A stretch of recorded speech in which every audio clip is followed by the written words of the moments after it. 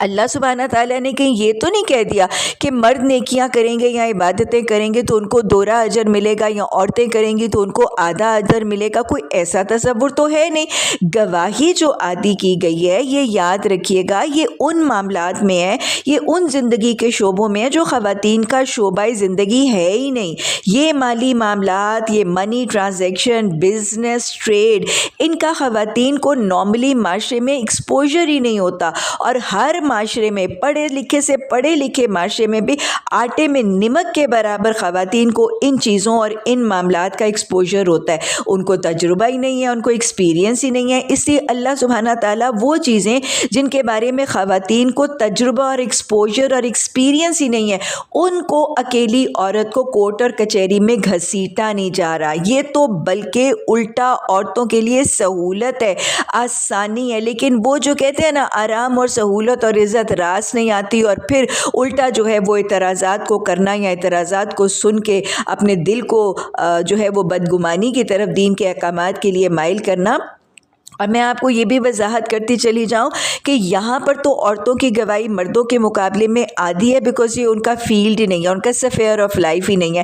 لیکن شریعت میں کچھ معاملات ایسے ہیں جہاں گواہی ہے ہی صرف عورتوں کی, جیسے اگر عدت یا طلاق کے معاملات ہیں یا رضاعت کے اور حیض کے معاملات ہیں, اس میں مردوں کی بجائے گواہی عورتوں کی قبول کی گئی ہے. تو لہٰذا یہ عورتوں کے ساتھ کوئی ظلم, کوئی زیادتی, کوئی دھاندلی, کوئی حق تلفی نہیں ہے. آیت نمبر 283 میں اللہ نے رہن بالقبض کا تصور سمجھایا ہے کہ اگر کوئی بزنس ٹریڈ ڈیلنگ ہو اور ابھی کچھ رقم واجب الادا رہ گئی ہو اور وہ لینے والا وہ رقم ابھی ادا نہ کر سکتا ہو تو ایز اے سیکیورٹی کسی چیز کو رہن یا مارٹگیج کے تصور پر رکھا جا سکتا ہے. تو گویا رہن کا تصور شریعت میں جائز ہے.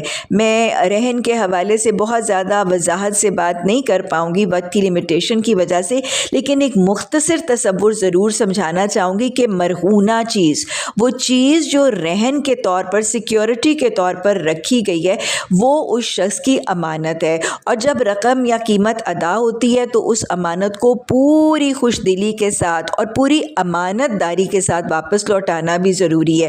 لیکن مرہونہ چیز یا مارٹگیج چیز کے حوالے سے میں یہ بتا دوں کہ اس کو اس کی خدمات کے بدلے اور اس کے اوور ہیڈز اور اس کی مینٹیننس کے بدلے جو سروسز ہیں اس کے بدلے اس کو ذاتی استعمال میں تو لایا جا سکتا ہے, لیکن مرہونہ چیز پر کرایہ اور معاوضہ یہ اصل مالک کا حق ہے. اس کو کھانا جس کے پاس وہ مرہونہ چیز ہے اس کے لیے حرام ہے. میں مثال سے کئی دفعہ یہ بات اس طرح سمجھاتی ہوں کہ دیکھیں کہ کسی نے ایک گھوڑا کسی کے پاس رہن بالقبض کی شکل میں رکھا. اب جس کے پاس وہ گھوڑا رہن ہے وہ اس کو چارہ ڈالے گا, پانی ڈالے گا, اس کو لک آفٹر کرے گا, تو اس کے بدلے وہ اس کے اوپر سواری کر سکتا ہے, اس کے اوپر اپنا سامان لاد کے بار برداری بھی کر سکتا ہے. لیکن اس کو تانگے میں جوت کر اگر وہ قیمت لے گا تو یہ قیمت اصل مالک کی ہے. اگر جس کے پاس یہ گھوڑا ہے تانگے میں جوتنے یا سامان کو لاد کر معاوضہ لینے کے بدلے اگر وہ قیمت کھائے گا تو اس کے لیے یہ مال حرام ہے. کسی کے پاس کوئی گاڑی کسی نے رہن رکھی ہوئی ہے تو وہ اس کی بیٹری, اس کی مینٹیننس, اس کا پیٹرول, آئل, فلٹر دیکھے گا تو اس کے بدلے وہ خود اس گاڑی کو چلا تو سکتا ہے, اپنے اہل خانہ کو لے کے اس میں گھما پھرا تو سکتا ہے. لیکن اگر اس کو ٹیکسی یا اوبر کی شکل میں استعمال کرے گا تو اس سے آنے والی آمدنی اصل مالک کی ہے. یہ جس کے پاس وہ گاڑی رہن ہے وہ اس کے لیے حرام ہے. اگر گھر کسی نے کوئی رہن رکھا ہوا ہے یا مارٹگیج رکھا ہوا ہے تو اس کے بجلی کے بل دینا, اس کی مینٹیننس, اس کے اوور ہیڈز کے بدلے وہ جس کے پاس رہن ہے وہ خود اس کو ذاتی استعمال میں لا کر اپنے یا اپنے اہل خانہ کو وہاں رکھ سکتا ہے اور وہاں پہ رہائش بھی رکھ سکتا ہے. لیکن اگر اس کو وہ کرائے پر چڑھائے گا تو کرائے آنے والا جو کرایہ ہے وہ اصل مالک کا ہے. اور اگر یہ جس کے پاس وہ گھر رہن تھا وہ کرایہ کھاتا ہے تو وہ اس کے لیے حرام ہے.